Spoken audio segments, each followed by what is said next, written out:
Hello friends, कैसे हैं आप सब। आशा करता हूँ कि आप स्वस्थ होंगे, ठीक होंगे, अच्छे होंगे और अच्छे से स्टडी कर रहे होंगे। तो आज हम अध्ययन करेंगे प्रकाश का परावर्तन तथा अपवर्तन, जो विज्ञान के भौतिक विज्ञान का एक पाठ है।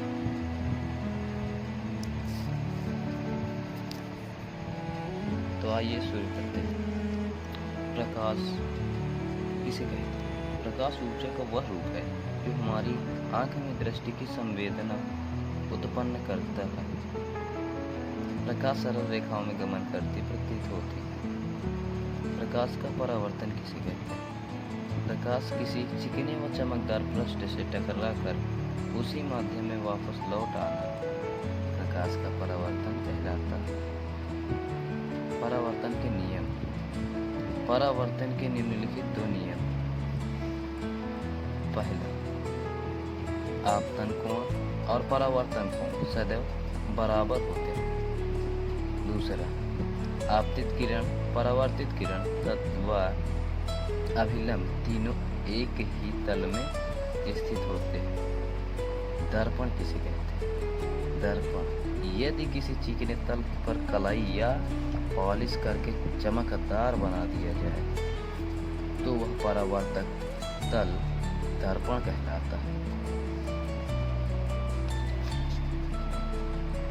आप जानते हैं गोलीय दर्पण किसे कहते हैं? गोलीय दर्पण, जब कोई दर्पण किसी गोलीय कोष का भाग होता है तो उसे गोलीय दर्पण कहते हैं। गोलीय दर्पण के प्रकार। गोलीय दर्पण निम्नलिखित दो प्रकार के होते हैं। पहला, अवतल दर्पण तथा उत्तल दर्पण। अवतल दर्पण किसे कहते हैं? अवतल दर्पण यदि खोखले गोले की कटे हुए एक भाग में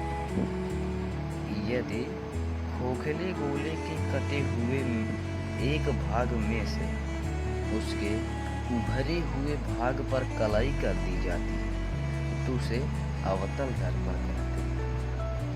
उत्तल दर्पण किसे कहते हैं? यदि खोखले गोले के काटे हुए भाग में उसके धंसे हुए भाग पर कलाई कर दी जाती है तो उसे उत्तल दर्पण कहते हैं। गोलीय दर्पण से संबंधित प्रमुख पद है। वो पद क्या है ये जानते हैं। वक्रता केंद्र C, ध्रुव P, मुख्य अक्ष, वक्रता त्रिज्या, मुख्य फोकस, मुख्य दूरी F, फोकस तल। गोलीय दर्पण की फोकस दूरी। चिन्ह प्रपाटी के अनुसार उत्तल दर्पण के फोकस दूरी सदैव धनात्मक तथा अवतल दर्पण की फोकस दूरी सदैव ऋणात्मक ली जाती है। फोकस दूरी व वक्रता त्रिज्या में संबंध। फोकस दूरी और वक्रता त्रिज्या में क्या संबंध होते हैं आइए जानते हैं। गोलीय दर्पण की फोकस दूरी उसकी वक्रता त्रिज्या की आधी होती है, अर्थात F बराबर 1/2R होती है। गोलीय दर्पण में U, V तथा F में संबंध। गोलीय दर्पण में 1/U प्लस 1/V बराबर 1/F होता है। इसे दर्पण सूत्र भी कहते हैं। चिन्ह प्रपाटी के अनुसार अवतल दर्पण में U तथा F सदैव ऋणात्मक होते हैं। वास्तविक प्रतिबिंब के लिए ऋणात्मक तथा आभासी प्रतिबिंब के लिए V धनात्मक होते हैं। उत्तल दर्पण में U ऋणात्मक तथा V और F सदैव धनात्मक होते हैं। रेखीय आवर्धन प्रतिबिंब की लंबाई तथा वस्तु की लंबाई के अनुपात को रेखीय आवर्धन कहते हैं। अतः रेखीय आवर्धन M बराबर प्रतिबिंब की लंबाई I बटे वस्तु की लंबाई O, अर्थात M बराबर I बटे O। यदि आवर्धन M ऋणात्मक है तो प्रतिबिंब वास्तविक होगा तथा M धनात्मक है तो प्रतिबिंब आभासी होगा। संयुग्मी फोकस, गोलीय दर्पण के मुख्य अक्ष पर स्थित ऐसे दो बिंदु जिसमें से एक बिंदु पर स्थित वस्तु का प्रतिबिंब दूसरे बिंदु पर बनता है तथा दूसरे बिंदु पर स्थित वस्तु का प्रतिबिंब पहले बिंदु पर बनता है, संयुग्मी फोकस कहलाते हैं। प्रतिबिंब क्या होता है? जब वस्तु के किसी एक बिंदु से निकलने वाली बहुत सारी किरणें परावर्तन के पश्चात एक अन्य बिंदु पर मिलती है तो यह बिंदु पहले बिंदु का प्रतिबिंब कहलाता है। वास्तविक प्रतिबिंब क्या होता है?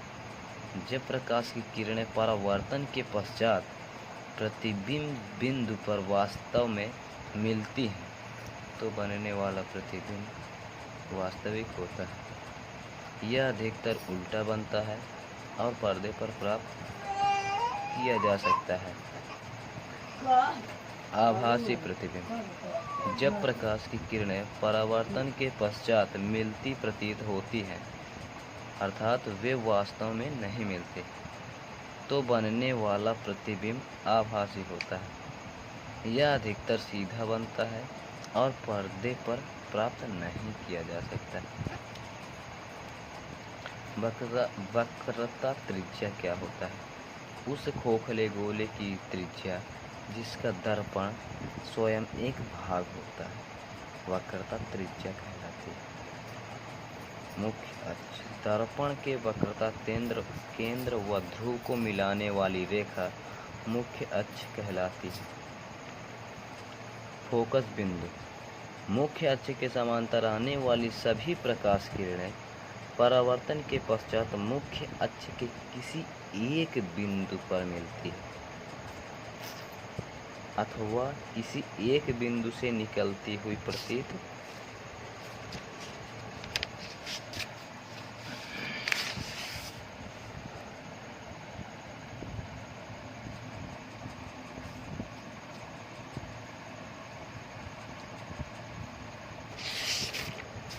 होती है। इस बिंदु को फोकस कहते हैं। फोकस दूरी, दर्पण के ध्रुव व मुख्य फोकस के बीच की दूरी को फोकस दूरी कहते हैं। इसे एफ से प्रदर्शित करते हैं। अब जानेंगे अपवर्तन के बारे में। जब प्रकाश किरणें एक समांगी माध्यम से दूसरे समांगी माध्यम में प्रवेश करने पर अपने मार्ग से विचलित होकर गमन करने लगती हैं, प्रकाश का अपवर्तन कहलाती है। अपवर्तन के नियम, अपवर्तन के दो नियम हैं। आपतित किरण, अपवर्तित किरण तथा विलंब तीनों एक ही तल में स्थित होते हैं। दूसरा, किसी एक वर्णीय प्रकाश किरण के लिए आपतन कोण की ज्या और परावर्तन कोण की ज्या का अनुपात एक नियतांक होता है जिसे पहले माध्यम के सापेक्ष दूसरे माध्यम का अपवर्तनांक कहते हैं। इसे स्नेल का नियम भी कहते हैं अर्थात साइन आई बटे साइन आर बराबर 1/2, जहाँ आई बराबर आपतन कोण, आर बराबर अपवर्तन कोण, जहाँ 1/2 दूसरे माध्यम का पहले माध्यम के सापेक्ष अपवर्तनांक है।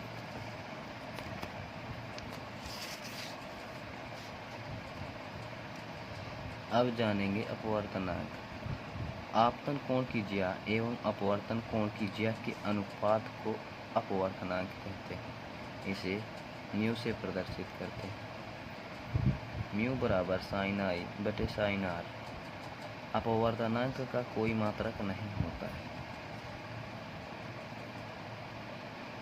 प्रकाश किरणों की उत्क्रमणीयता, प्रकाश की किरणें जिस मार्ग से जाती हैं स्थिति पलट जाने पर वे उसी मार्ग में वापस लौट जाती हैं। समांतर पार्श्व वाले कई माध्यमों से गुजरने पर प्रकाश का अपवर्तन AμW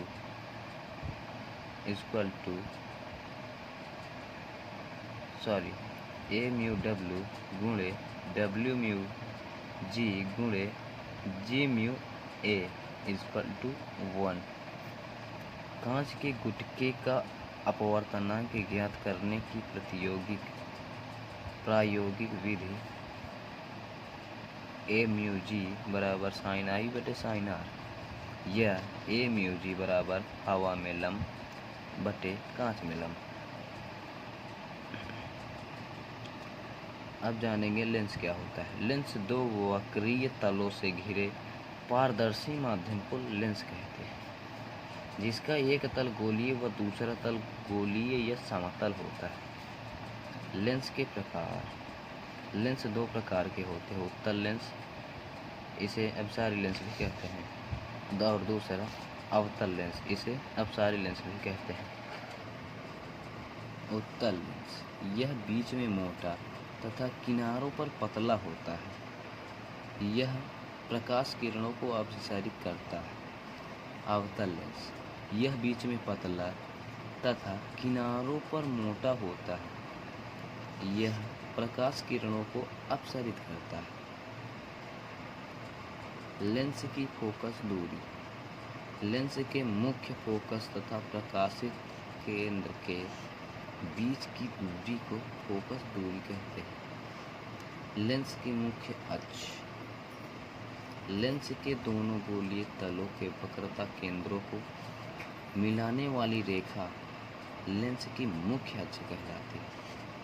लेंस का प्रकाशिक केंद्र। लेंस के मुख्य अक्ष पर स्थित बिंदु जिससे गुजरने वाली प्रकाश किरण अपवर्तन के पश्चात आपतित किरण की दिशा में ही निर्गमित होती है, लेंस का प्रकाशिक केंद्र कहलाता है। लेंस का फोकस। लेंस दो वक्रीय तलों से बना होता है, अतः लेंस के दो फोकस होते हैं। प्रथम मुख्य फोकस तथा द्वितीय फोकस।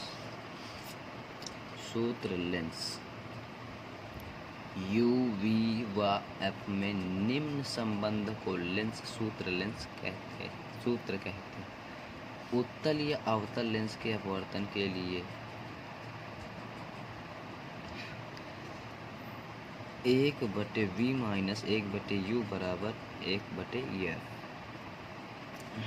अपवर्तन के उदाहरण: जल में डूबी सीधी छड़ मुड़ी हुई दिखाई देना, पानी में पड़ा सिक्का सतह से उठा दिखाई देना, तालाब का कम गहरा दिखाई देना, तारों का टिमटिमाना इत्यादि अपवर्तन के उदाहरण हैं। लेंस द्वारा प्रतिबिंब बनाने के नियम। समांतर आपतित किरण उत्तल लेंस से अपवर्तित होकर फोकस से गुजरती है तथा अवतल लेंस से अपवर्तित होकर फोकस से आती प्रतीत होती है। प्रकाशिक केंद्र से गुजरने वाली प्रकाश किरण लेंस से अपवर्तन के पश्चात उसी दिशा में बिना किसी विचलन के चली जाती है। उस लेंस के फोकस से आती किरण या अवतल लेंस के फोकस पर एकत्रित प्रतीत होने वाली किरण अपवर्तन के पश्चात मुख्य अक्ष के समांतर हो जाती है। तो दोस्तों, यहीं तक हमने आज इस चैप्टर को वन शॉट में पूरा चैप्टर को समाप्त कर दिया है। ऐसे ही हमारे प्रिंटेड नोट को संपर्क करने के लिए हमारे चैनल को सब्सक्राइब करें और बेल आइकन को ज़रूर दबाएं, और वीडियो अच्छा लगा हो तो लाइक ज़रूर करें। Thanks for watching video.